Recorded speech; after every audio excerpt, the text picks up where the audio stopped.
Mesdames, Mesdemoiselles, Messieurs, bienvenue dans la quotidienne des marchés du FX. Nous sommes le lundi 24 août 2015. Wall Street a décroché de plus de 3% sur fond de mauvais chiffres de la production manufacturière en Chine et de dégringolade des cours du pétrole. Le Dow Jones a reculé de 3,12%, le S&P 500 de 3,19% et le Nasdaq a également reculé de 3,52%.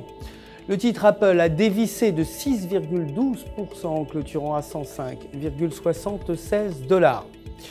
Le ralentissement de la croissance chinoise a pesé au cours de ces dernières semaines sur la plus grande entreprise mondiale pour laquelle l'Asie représente un marché très porteur pour les ventes d'iPhone. S'agissant des devises, le dollar s'est inscrit en baisse face à la plupart des autres grandes monnaies après le compte-rendu de la dernière réunion de la Réserve fédérale qui n'a livré aucun indice clair quant à la date du premier relèvement des taux d'intérêt.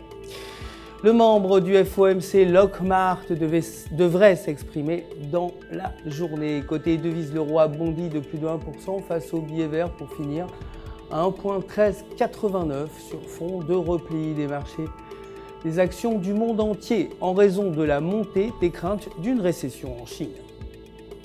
La livre sterling s'était également légèrement appréciée face au dollar pour clôturer à 1,5697. Techniquement, selon le graphique du jour, la paire est proche du niveau de résistance à 1,1572,5.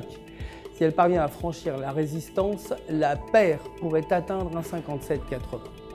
En revanche, si elle échoue, elle pourrait retomber autour de 1,5550.